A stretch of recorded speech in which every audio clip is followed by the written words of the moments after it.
Hello everyone, welcome back to my YouTube channel. Previous जो हमारा content था, मैंने सीटेट की कुछ वीडियोस अपलोड की थी जिनमें आपने काफ़ी ज़्यादा सपोर्ट किया है। अब जो ये हम एस्टेट के कॉमन सेक्शन की बात कर रहे हैं, एक्चुअली यहाँ पर मैं मैथ के लिए आपको अलग से वीडियो प्रोवाइड करवा दूंगी, यानी कि जो मैथ का कॉमन सेक्शन के अंदर जो मैथ है और जो बाकी जो सेक्शन है हमारा मैथ वाला वो।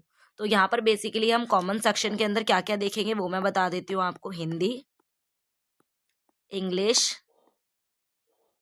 और आपका हरियाणा जीके, और इसके बाद रहेगा आपका सीडीपी। तो ये सारा कंटेंट जो है हम यहाँ पर कंप्लीट कर लेंगे।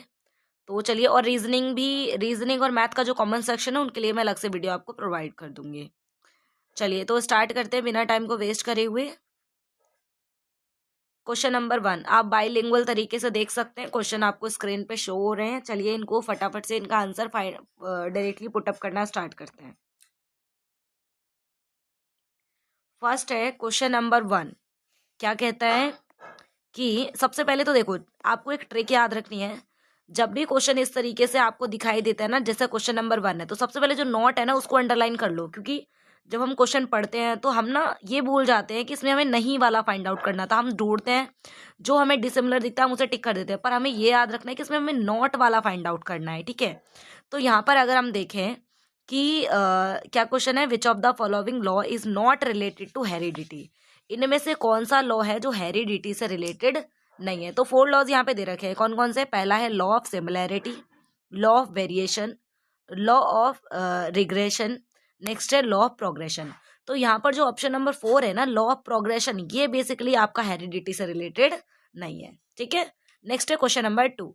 फिर से हमें क्या करना है, क्वेश्चन नंबर 2 के अंदर भी आपको बोला गया नोट, तो सबसे पहले नोट को क्या कर लेना है, हमें हाईलाइट कर लेना है, ताकि आपको पता रहे कि हमें इसमें नोट वाला फाइंड आउट करना है। क्या क्वेश्चन है कि which of the following is not a performance test of intelligent. Intelligent का परफॉर्मेंस टेस्ट इनमें से कौन सा नहीं है। तो इसका जो ऑप्शन रहेगा आपका क्या है, स्टैनफोर्ड बिनेट टेस्ट। ये जो है आपका क्या है, परफॉर्मेंस टेस्ट नहीं है, बाकी सभी हैं इसके अंदर। ठीक है, तो ये वाला आपका क्या हो जाएगा, करेक्ट आंसर हो जाएगा। नेक्स्ट क्या है आपका क्वेश्चन, फिर से नोट लिखा है। देखिए, इसे नोट वाले ज्यादातर क्वेश्चन दिख रहे हैं, तो इनको थोड़ा सा ध्यान रखना। विच of the following is not an objective type question. इनमें से कौन सा ऑब्जेक्टिव टाइप नहीं है। देखो, मैचिंग ये ऑब्जेक्टिव नहीं है, हमें मार्क करना पड़ता है ना। जो एनालिटिकल रहेगा ये क्या है, अभी इसको जो है देखते हैं। नेक्स्ट है मल्टीपल चॉइस क्वेश्चन, ये भी क्या है, ऑब्जेक्टिव टाइप रहता है। जो ब्लैंक स्पेस होता है वो भी ऑब्जेक्टिव है, और जो मैचिंग है वो भी ऑब्जेक्टिव। बट एनालिटिकल जो होते हैं ना, जो सोचने वाले क्वेश्चन होते हैं, ये क्या होता है, ये जो है ऑब्जेक्टिव टाइप के नहीं होते हैं। तो इसमें जो हमारा करेक्ट आंसर हो जाएगा वो है analytical question. Next question number 4। Question number 4 क्या कहता है, क्वेश्चन नंबर 4 कह रहा है कि according to moral development theory of प्याजे और एडोलेसेंस पीरियड इज। जो मोरल डेवलपमेंट थ्योरी है प्याजे की, वहां पर एडोलेसेंट पीरियड जो है क्या है। ठीक है, चलिए बताते हैं इसको। इसमें क्या है, स्टेज ऑफ मोरल रियलिज्म है, या फिर स्टेज ऑफ मोरालिटी कंस्ट्रेंट है, या फिर हेट्रोनोमस मोरालिटी है, या फिर ऑटोनोमस मोलैरिटी है।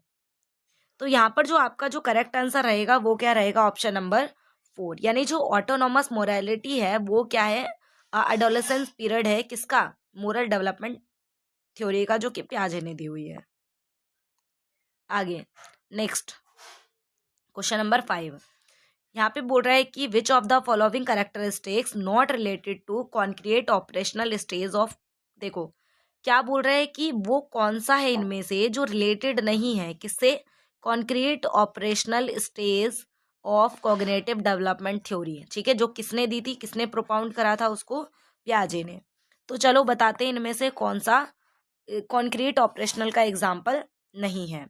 तो इसमें जो रिवर्सिबिलिटी है वो इसका एग्जाम्पल है। सीरियल जिसमें बच्चा सीरियल से चीज़ों को अरेंज कर लेता है, चीज़ों को रिवर्स भी कर लेता है। एनिमिज्म क्या होता है, जब वो बच्चों को क्या किसी सामान को रियल मान लेता है, जिंदा मान लेता है। जैसे कि वो डॉल से खेल रहे हैं तो वो सोचता है कि ये भी मतलब जिंदा है, इसको भी खाना चाहिए, वो डॉल को खाना खिलाना स्टार्ट कर देता है।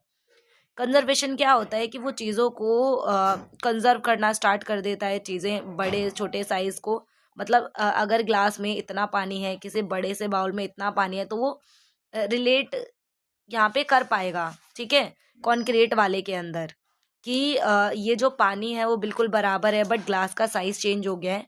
तो यहाँ पर जो हमारा ऑप्शन नंबर रहेगा एनिमिज्म, क्योंकि एनिमिज्म जो है सेंसरी का वो रहेगा, ये यहाँ पे गलत है क्योंकि हमसे नॉट पूछा गया था। नेक्स्ट है,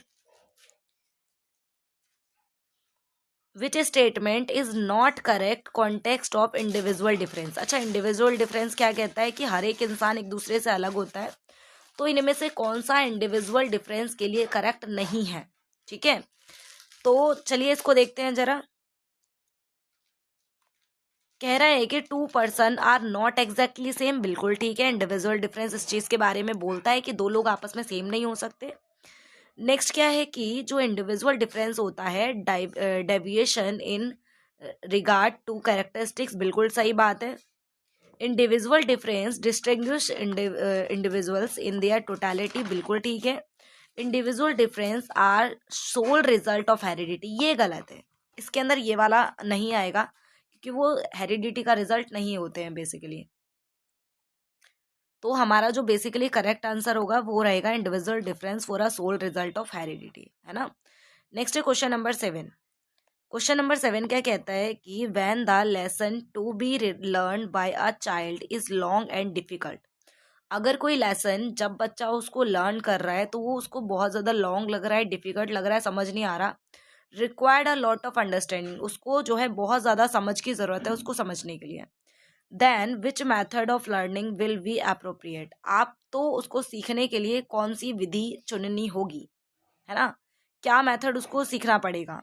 चलो देखते हैं क्या रहेगा।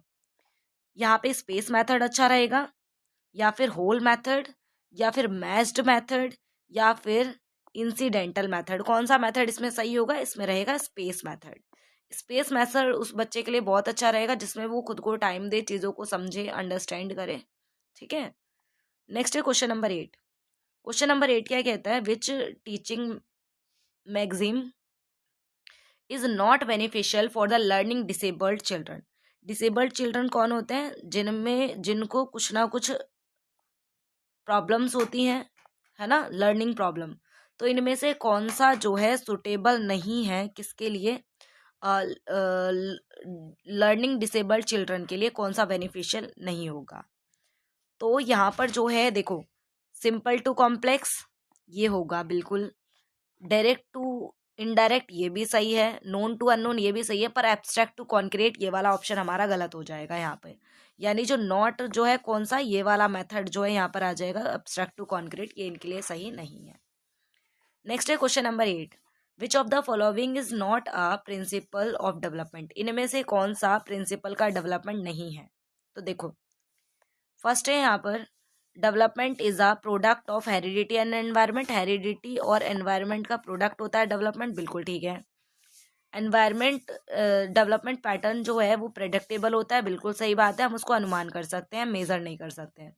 डेवलपमेंट जो है लीनियर पाथ में होता है, बिल्कुल गलत है, स्पाइरल होता है कुछ इस टाइप का, है ना, पढ़ा था आपने। नेक्स्ट, डेवलपमेंट जो है प्रोसेस करता है जनरल टू स्पेसिफिक, बिल्कुल ठीक है, यानी ऑप्शन नंबर यहाँ पे नॉट के लिए बोला था, तो ऑप्शन नंबर 3 जो है बिल्कुल करेक्ट हो जाएगा इसके लिए। नेक्स्ट है क्वेश्चन नंबर 9। क्वेश्चन नंबर 9 क्या कहता है कि अकॉर्डिंग टू विच साइकोलॉजिस्ट, किस साइकोलॉजिस्ट के according role of social and cultural factor are important in cognitive development of children. मतलब किस साइकोलॉजिस्ट के अकॉर्डिंग जो कल्चरल फैक्टर और सोशल फैक्टर जो है इम्पॉर्टेंट है कॉग्निटिव डेवलपमेंट के लिए किसी भी बच्चे के। तो ये किसने कहा था, ये कहा था आपके ब्रूनर ने। तो इसका करेक्ट आंसर जो हो जाएगा क्या है, ब्रूनर। नेक्स्ट है क्वेश्चन नंबर 11। क्वेश्चन नंबर 11 कह रहा है which of the following is not a common characteristics of social development in adolescence. इनमें से कौन सा कॉमन कैरेक्टरिस्टिक्स नहीं है सोशल डेवलपमेंट इन एडोलेसेंस का। तो इसका आंसर क्या हो जाएगा, जो हारमोनियस रिलेशनशिप विद पेरेंट्स, ये वाला जो है गलत है, क्योंकि न्यू सोशल ग्रुप बिल्कुल सही बात है, सर्चिंग फॉर आइडेंटिटी ये भी ठीक है, हीरो वर्शिप ये भी ठीक है, पर जो हारमोनियस रिलेशनशिप विद पेरेंट्स ये गलत है, क्योंकि जो एडोलेसेंस टाइम है उसमें जो बच्चा है पेरेंट्स से काफ़ी डिस्टेंस मेंटेन करता है। नेक्स्ट आइए क्वेश्चन नंबर 12। क्वेश्चन नंबर 12 क्या कहता है कि which stage of Kohlberg moral development theory are not related to conventional theory. यहाँ पे बोल रहा है कोहलबर्ग की जो मोरल डेवलपमेंट थ्योरी है, तो सभी को पता है कोहलबर्ग ने मोरल डेवलपमेंट की थ्योरी दी थी, जिसमें कि टोटल जो है 6 स्टेजेस थे, है ना, 3 लेवल थे, 6 स्टेजेस थे यहाँ पर। तो इनमें से कौन सा जो है रिलेटेड नहीं है लेवल ऑफ कन्वेंशन मोलैरिटी के? तो यहाँ पे इंडिविजुअलिज्म और एक्सचेंज है, या फिर गुड इंटरपर्सनल रिलेशन है, या फिर मेंटेनिंग द सोशल ऑर्डर है, या फिर social contract with individual right है। इनमें से कौन सा जो है नहीं होगा ये आपको बताना है। तो इसमें जो है ए और डी जो है ऑप्शन है ये इसमें नहीं आएंगे। ए और डी ऑप्शन इसके, ए और डी कहाँ है अब ढूंढिए जरा। ए और डी है ऑप्शन नंबर 3 में, तो ऑप्शन नंबर 3 क्या हो जाएगा हमारा, राइट हो जाएगा। नेक्स्ट है क्वेश्चन नंबर 13। क्वेश्चन नंबर 13 कह रहा है कि learning through mental process like attention and reflection is called. एक लर्निंग मेंटल प्रोसेस जहां पर हम अटेंशन और रिफ्लेक्शन, एक लर्निंग थ्रू मेंटल प्रोसेस जैसे कि अटेंशन और रिफ्लेक्शन, उसको क्या कहेंगे? उसको बोलेंगे कॉग्निटिव लर्निंग थ्योरी। ठीक है, कॉग्निटिव लर्निंग उसको बोलेंगे हम। नेक्स्ट है which teaching learning strategy is most useful for student in context of social learning. Social learning के हिसाब से कौन से टीचिंग लर्निंग जो है बच्चे के लिए सबसे ज़्यादा अच्छी स्ट्रैटेजी मानी जाएगी यहाँ पर? तो देखो लेक्चर मेथड ये तो ठीक है, बट उतना सफिशियंट नहीं है अगर हम सोशल लर्निंग की बात कर रहे हैं। तो एक्सपेरिमेंट ये क्लास लर्निंग में है, ब्रेन स्टॉर्मिंग, बट यहाँ पे फील्ड ट्रिप काफ़ी अच्छा जो है मेथड है अगर हम सोशल लर्निंग बच्चों को सिखाना चाहते हैं। तो ऑप्शन नंबर 1 जो है करेक्ट हो जाएगा। नेक्स्ट है क्वेश्चन नंबर 15। क्वेश्चन नंबर 15 कह रहा है कि जो पैवलव कंडीशनिंग थ्योरी है, जहाँ पर क्या है डॉग के साथ उन्होंने एक्सपेरिमेंट करा था पैवलव ने, which factor does not positively affect the conditioning between neutral natural और artificial stimuli? तो यहाँ पर जो है ऑप्शन क्या रहेगा, देखो appropriate timing of stimulus presence ये ठीक है, रेपिटेशन स्टिमुलस ये भी बिल्कुल ठीक था, कंट्रोल एनवायरनमेंट ठीक है, पर लैक ऑफ मोटिव ये गलत है। तो ये वाला हमारा जो है करेक्ट आंसर हो जाएगा। नेक्स्ट है question number 16। Which of the following factor does not affect the teaching learning process? इनमें से कौन सा फैक्टर टीचिंग लर्निंग प्रोसेस को अफेक्ट नहीं करता? तो जो फिजिकल अपीयरेंस ऑफ टीचर ये बिल्कुल सही है, क्योंकि टीचर का जो फिजिकल अपीयरेंस है, टीचर कैसा दिख रहा है, उस चीज़ से कोई फर्क नहीं पड़ता, क्योंकि उसकी जो नॉलेज है, जो कैपेबिलिटीज़ हैं, टीचिंग लर्निंग मेथड्स हैं, उन चीज़ों से अफेक्ट पड़ता है। तो मेंटल एंड टीचर की इस चीज़ से फ़र्क पड़ता है ना। और जो cognitive content knowledge of teacher, इससे भी फर्क पड़ता है, कम्युनिकेशन स्किल टीचर, इससे फर्क पड़ता है, पर जो फिजिकल अपीयरेंस है टीचर का, उस चीज़ से कोई फर्क नहीं पड़ता है। तो ऑप्शन नंबर ए हमारा क्या हो जाएगा, बिल्कुल करेक्ट हो जाएगा। नेक्स्ट है क्वेश्चन नंबर 17। क्वेश्चन नंबर 17 में फिर से आपको नॉट बताना है which of the following factor does not influence the development of child under environment factor. इनमें से कौन सा फैक्टर है जो बच्चे के डेवलपमेंट पे कोई इफेक्ट नहीं करता अंडर एनवायरमेंट फैक्टर के थ्रू? न्यूट्रिशन यहाँ पे अफेक्ट करता है, ठीक है। जो मेंटल स्ट्रेस है वो भी इफेक्ट करेगा, यहाँ पर एक्सीडेंट है वो भी इफेक्ट करेंगे, पर जो एंडोक्राइन ग्लैंड है वो यहाँ पे इफेक्ट नहीं करती है। तो ऑप्शन नंबर डी क्या हो जाएगा, यहाँ पे करेक्ट हो जाएगा। नेक्स्ट है क्वेश्चन नंबर 18। क्वेश्चन नंबर 18 क्या बोल रहा है कि law of use and law of disuse. जो लॉ ऑफ यूज और लॉ ऑफ डिसयूज है वो related with which the law of learning according to Thorndike learning theory. जो थॉर्नडाइक थे ना, उन्होंने एक लर्निंग थ्योरी दी थी कैट वाली।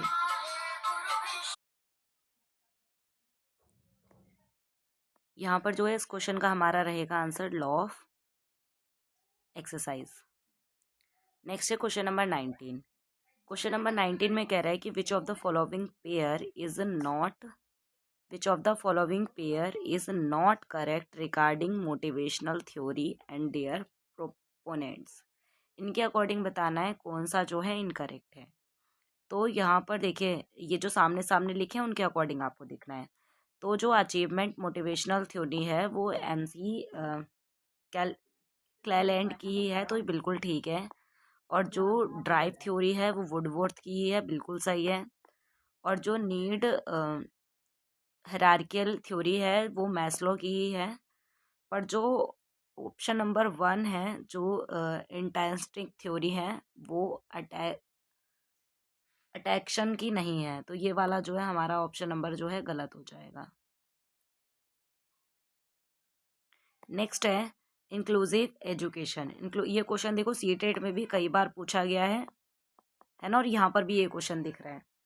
तो क्वेश्चन नंबर 20 जो है देखो, इंक्लूसिव एजुकेशन का मतलब होता है कि एजुकेशन जो है वो सबके लिए हो, ठीक है।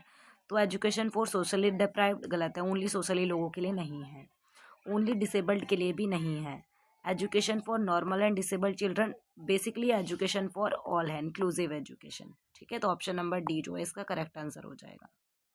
नेक्स्ट है क्वेश्चन नंबर 21, कह रहा है which of the following not a principle of effective learning. इनमें से कौन सा इफेक्टिव लर्निंग का प्रिंसिपल है वो नहीं है। तो देखो मोटिवेशन बिल्कुल सही है, इंडिविजुअल अप्रोच ये भी ठीक है, फीडबैक भी ठीक है, पर पैसिव अटेंडेंस ये गलत है। ये ऑप्शन नंबर 3 जो है इसका करेक्ट हो जाएगा। नेक्स्ट है क्वेश्चन नंबर 22। क्वेश्चन नंबर 22 कह रहा है according to Gagne to what highest level of learning should a teacher strive to talk a student. तो जो इसका आंसर होगा हमारा क्या रहेगा, प्रॉब्लम सॉल्विंग लर्निंग ये जो है बेस्ट रहेगा यहाँ पर, है ना।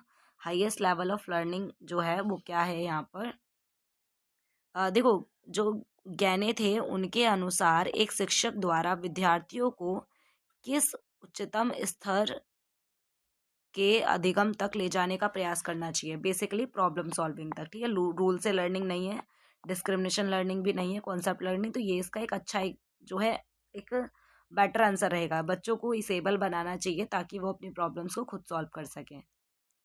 नेक्स्ट है which 3 aspect of intelligent are emphasize in triarchic theory of Sternberg. इनमें से कौन सा जो है आंसर रहेगा, चलिए इनमें से बेसिकली आपको वो बनाना है, इसमें से करेक्ट कौन सा है, कोड लाइनिंग जो है बेसिकली। तो इसका जो आंसर नंबर है ऑप्शन 3 है वैसे तो, ABD, यानी पहले आएगा ए, उसके बाद आएगा बी, उसके बाद आएगा डी। ऑपरेशनल यहाँ पे नहीं आएगा। Next componential experiential. नेक्स्ट है कॉन्टेक्चुअल। नेक्स्ट है which educational intervention is not suitable for slow learner. इनमें से कौन सा जो है स्लो लर्नर के लिए सुटेबल नहीं रहेगा। तो इसमें से जो ऑप्शन नंबर है देखो, रेमेडियल टीचिंग ये बिल्कुल ठीक है, ड्रिल वर्क ये भी ठीक है, कोऑपरेटिव टीचिंग मेथड ये भी ठीक है, पर जो एक्सेलरेशन है ना ये यहाँ पे क्या हो जाएगा गलत। तो ऑप्शन नंबर ए जो है यहाँ पे क्या है करेक्ट आंसर रहेगा। Next question number 25। Question number 25 कह रहा है कि choose the correct code for the appropriated social behaviour pattern in adolescence. Adolescence के टाइम पे जो करेक्ट कोड है क्या रहेगा जो कि अप्रूव करेगा सोशल बिहेवियर पैटर्न को एडोलेसेंस टाइम पे। तो चलो पैटर्न देखते हैं क्या है। यहाँ पे लीडरशिप ठीक है, एम्पैथी भी ठीक है, पर इको सेंट्रिज्म ये गलत है, स्टीरियोटाइप भी ये गलत है। तो यहाँ पर बेसिकली जो हमारा आंसर रहेगा वो रहेगा ए और बी, यानी ऑप्शन नंबर ए करेक्ट है। नेक्स्ट क्या है क्वेश्चन नंबर 26 कह रहे हैं true meaning of continuous and comprehensive evolution. True meaning क्या है, टेकिंग फ्रिक्वेंट टेस्ट, बार बार टेस्ट लेना, जल्दी जल्दी टेस्ट लेना, ये इसका मीनिंग नहीं है।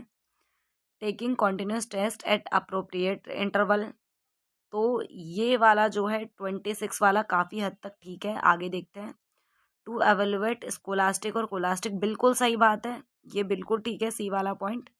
Next measuring only educational achievement ये गलत है, ओनली वर्ड नेगेटिव वर्ड है हमारा, तो ओनली को साइड कर देना है। तो यहाँ पे ऑप्शन क्या है बी और सी जो है करेक्ट है बिल्कुल। तो बी और सी देखो कहाँ दिख रहे हैं, बी और सी जो है यहाँ पे ऑप्शन नंबर 2 में, तो ये हमारा हो जाएगा करेक्ट। नेक्स्ट है question number 27। The education which promote learning by doing, वो कौन सा एजुकेशनल है जो यहाँ पे प्रमोट करेगा लर्निंग बाय डूइंग को, and ensure the student interaction with their environment to learn, known as, क्या बोलेंगे उसको? इसका जो आंसर है वो है प्रोग्रेसिव एजुकेशन। ठीक है, चलिए नेक्स्ट है question number 28। Which teaching support material is not useful for visual impaired student, ये वाला जो है सीटेट के अंदर भी कई बार क्वेश्चन आया हुआ है, आप लोगों ने देखा भी होगा। तो यहाँ पर कौन, देखो ब्रेल मटेरियल तो बहुत ज़्यादा सुटेबल है विजुअल के लिए। जो टॉकिंग बुक्स है, फिल्म स्क्रिप्ट है, फिल्म स्क्रिप्ट जो है शायद ये वाला नहीं रहेगा, थर्ड वाला। क्यों? क्योंकि फिल्म स्क्रिप्ट बच्चा देख ही नहीं पाएगा जो विजुअल इम्पेयर्ड है ना। विजुअल इम्पेयर्ड वो होते हैं जिनको चीज़ें दिखाई नहीं दे रही होंगी, तो ये गलत है। नेक्स्ट है 29। 29 क्वेश्चन है कि who choose the correct code for the following factor which affect learning, इनमें से कौन सा फॉलोइंग फैक्टर है जो लर्निंग को अफेक्ट करेगा? सो इसका जो है मोटिवेशन भी अफेक्ट करेगा, एप्टीट्यूड भी अफेक्ट करेगा, इंटरेस्ट भी और अटेंशन, मतलब इसमें सारे ऑप्शन जो है ठीक है, ए बी सी डी सारे बिल्कुल ठीक है यहाँ पर। नेक्स्ट है question number 30। A learning difficulty that create problem for children distinguish letter word, वो कौन सी डिफिकल्टी है जिसमें बच्चा जो है लेटर और वर्ड्स में मतलब कंफ्यूजन उसको होगी, है ना? तो ये क्वेश्चन रहेगा कौन सा? देखो लिखने वाला, डिसलेक्सिया जो है बेसिकली यहाँ पे करेक्ट है। जितनी भी डिसेबिलिटीज़ हैं इनके लिए मैं अलग से एक वीडियो प्रोवाइड करवा दूंगी आपको, ताकि आपको इसमें प्रॉब्लम ना हो। डिस्ग्राफिया बेसिकली राइटिंग से प्रॉब्लम होती है, जो राइटिंग जो प्रॉब्लम रहेगी बच्चों को लिखने में, डिस्ग्राफिया रहेगा, ग्राफ से रिलेट कर लेना। कैलकुलिया में बच्चा कैलकुलेशन नहीं कर पाता प्रॉपरली। नेक्स्ट आ जाइए हिंदी पे, क्वेश्चन नंबर 31। क्वेश्चन नंबर 31 कहता है कि विलोम शब्द से संबंधित कौन सा युग्म असंगत है, यानी जो गलत है विलोम शब्द। तो यहाँ पे जो है घमंडी का विनित है, ठीक है। चिरायु का दीर्घायु, ये वाला ऑप्शन गलत हो जाएगा। यहाँ पर जो है तरुण, ये भी ठीक है और ये भी ठीक है, ये गलत है। Next question number 2। तत्पुरुष समास का कौन सा समस्त पद अपने युग्म से सुमिलित नहीं है? तो इसका जो है ऑप्शन नंबर पहला ही सही है, गुरु दक्षिणा। Next question number 33। निम्न में से कौन सा संधि शब्द अपने युग्म से सुमिलित नहीं है? तो इसका जो ऑप्शन नंबर 4 हो जाएगा आपका। नेक्स्ट है, बाकी सब देखिए ये करेक्ट है, ये गलत है बस। ग ल व उक्त वर्णों का क्रमशः उच्चारण। गा जो है क्या है, ग बोलते टाइम आपको क्या फील हो रहा है कि वो जो वर्ड है वो गले से बोला जा रहा है, तो ये क्या है, ये कंठ वाला रहेगा, ठीक है। और ल बोलते टाइम आपकी जो जीभ है वो दांतों से टकरा रही है, यानी दंत वाला, यानी कंठ दंत।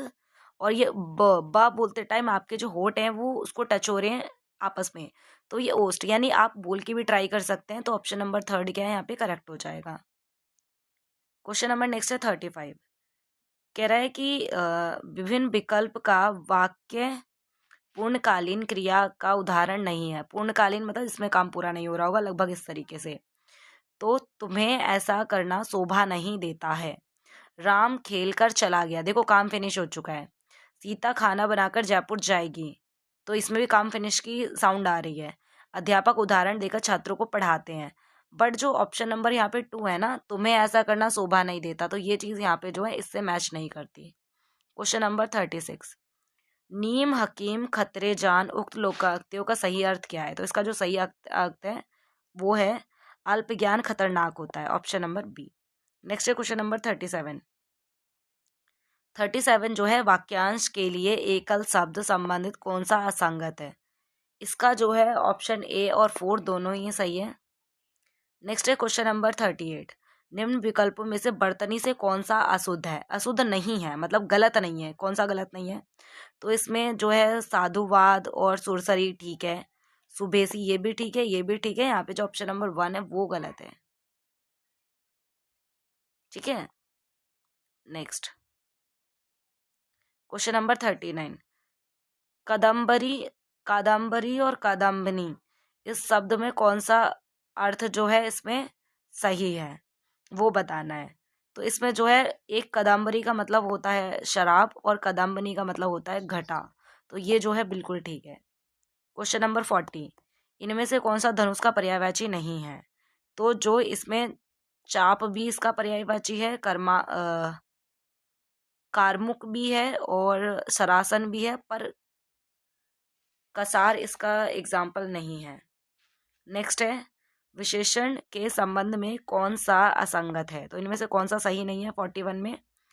तो जिन विकारी शब्द में संज्ञा की व्याप्ति मर्यादिन होती है उसे विशेषण कहते हैं, सही है। तो यहाँ पर जो है भला, दानी, दुष्ट ये सभी भी ठीक है। कक्षा ये संख्यावाचक है क्योंकि 60 आ गया है यहाँ पे, पर ये फिर अब बच गया लास्ट, तो ऑप्शन नंबर ये गलत है। संकेतवाचक में किसी नापतोल, ये गलत है, नापतोल नहीं होता संख्यावाचक के अंदर, संकेतवाचक में, सॉरी। तो ये वाला हमारा आंसर क्या है, करेक्ट हो जाएगा। क्वेश्चन नंबर 42, संज्ञा के संबंध में कौन सा सही नहीं है? तो इसका जो हमारा आंसर हो जाएगा, व्यक्तिवाचक संज्ञा में सदैव एक वचन होता है, सदैव, अच्छा ये सारी चीजें रहेंगी, ठीक है। देश, त्योहार, नदी ये सब व्यक्तिवाचक नहीं है ना, देश त्योहार ये सब व्यक्तिवाचक थोड़ी है। द्रववाचक और ये ठीक है, बस ये वाला गलत है, तो यही हमारा ऑप्शन हो जाएगा राइट। नेक्स्ट है क्वेश्चन नंबर 43, सर्वनाम के संबंध में कौन सा युग्म संगत नहीं है? तो 43 का ऑप्शन नंबर 3, इसी ने मेरी जिंदगी बचाई है। तो ये प्रश्नवाचक, बचाई थी, तो ये प्रश्नवाचक नहीं है, ठीक है।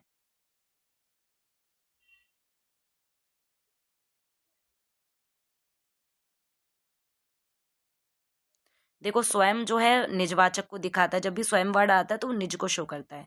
कोई यहाँ पर प्रॉपर नहीं पता हमें कौन है, तो ये अनिश्चय ही है। मैंने, ये जो है पुरुषवाचक को दिखा रहा है, तो ये वाला गलत है, इसकी जो है प्रश्न नहीं है। यहाँ पे क्या, क्यों, ये सब होता तो प्रश्न हो जाता। 44 में क्या बोल रहा है कि अपत्यवाचक तार्धित प्रत्यय निर्मित नहीं है। तो इसमें जो 44 का आंसर है ऑप्शन नंबर 4 रहेगा, वैधव्य।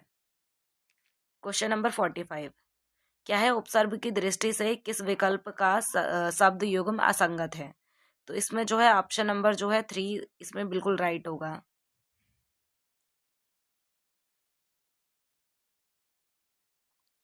नेक्स्ट चलिए इंग्लिश पे।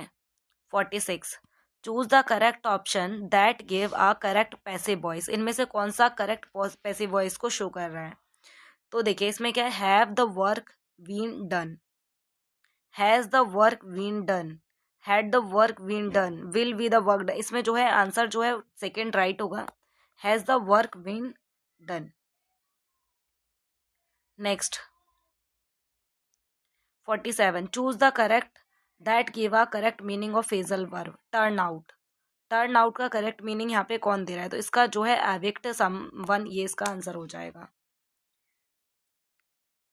नेक्स्ट है क्वेश्चन नंबर 48, यहाँ पे बोल रहा है कि अप्रोप्रिएट मॉडल ऑक्सिलरी वर्ड को फिल करना है। Your mother is seriously ill, you dash leave for home at once. तो यहाँ पे ऑब्लिगेशन जो यहाँ पे क्या रहेगा बेसिकली, चलिए फिल करते हैं। यहाँ पे जो है ऑप्शन नंबर, ऑब्लिगेशन के लिए बेसिकली मस्ट लगाया जाता है, तो यहाँ पे ऑप्शन नंबर 4 जो है बिल्कुल सही हो जाएगा, जो कि कंपलसरी चीजों को दिखाता है कि जरूर ऐसा करना चाहिए। Choose the option that give the correct meaning of given phrasal verb. Send for, send for के लिए करेक्ट फेजल वर्ब क्या होगा? तो कॉल समवन इन यहाँ पे सही हो जाएगा, इम्प्रूव नहीं आएगा, सर्च टू अ डिसीजन नहीं आएगा। नेक्स्ट है क्वेश्चन नंबर 50,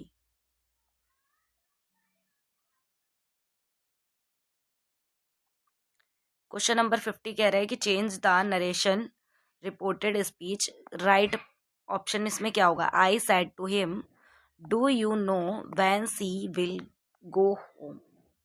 तो यहाँ पर जो है करेक्ट ऑप्शन आपका क्या रहेगा? ऑप्शन नंबर 3 यहाँ पर करेक्ट है, I ask him if he knew when she would go home, ठीक है, ये यहाँ पे करेक्ट रहेगा। नेक्स्ट है क्वेश्चन नंबर 51, इनमें से जो है क्या जो है इनकरेक्ट है? तो इनमें से जो बी वाला पार्ट है ना, ये वाला गलत है, नॉट ब्रेक्ड नहीं आना चाहिए था यहाँ पे।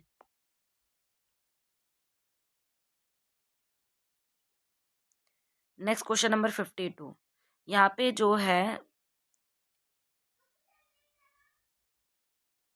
सैनिक और के लिए क्या जो है करेक्ट ऑप्शन होगा, तो इसके लिए आपका ऑप्शन रहेगा option number 2, an office with no work but right pay high pay. Next है फिल इन द ब्लैंक्स। आपको यहाँ पे क्या करना है, फिल इन द ब्लैंक्स को जो आइटम्स दे रखा है इसके लिए वर्ड बताना है, फेयर वेदर फ्रेंड, है ना। तो इसके लिए आपका क्या रहेगा 53 का option number 2, friend who are loyal only during time of success. Next है question number 54, she jumped off the train while it. उसने ट्रेन से जंप कर दिया जब क्या था, वॉज मूविंग, जब ट्रेन चलने लगी थी, तो वॉज मूविंग इसका करेक्ट आंसर हो जाएगा। नेक्स्ट है question number 55, the head master dash to meet you, head master wants to meet you. ये जो है प्रेजेंट सिंपल टेंस का ही आया है, काफ़ी ज़्यादा सिंपल है। नेक्स्ट आइए क्वेश्चन नंबर 56, यहाँ पे जो है करेक्ट ऑप्शन को आपको फिल करना है, dash had the police reach then the thief fled. तो यहाँ पे जो है इसका आंसर हो जाएगा no sooner. Next question number 57, choose the correct preposition to fill in the blanks. He hold all, he hold all about आएगा यहाँ पे, अबाउट द इंसिडेंट। नेक्स्ट है question number 58, choose the most appropriate preposition. I am going home the day after tomorrow, after tomorrow यहाँ पे जो है correct रहेगा। आई am going home, मैं घर जा रहा हूँ कल के बाद, है ना, आफ्टर द डे टमोरो, ठीक है। 59 में करेक्ट ऑप्शन क्या हो जाएगा, इसमें फिर से आप प्रीपोजिशन को फिल करना है। Mohan gazed, Mohan gazed dash the sky in the hope to rain, ये यहाँ पे एट आ जाएगा करेक्ट। नेक्स्ट है यहाँ पे जो है फेजल वर्ब बताना है गिव इन के लिए, गिव इन के लिए फेजल वर्ब क्या होगा, सरेंडर। चलिए नेक्स्ट आ गए हैं जीके वाले सेक्शन पे। तो यहाँ पर मैंने बोला था रीजनिंग और मैथ को छोड़कर बाकी मैं यहाँ पे हरियाणा जीके बता देती हूँ आपको।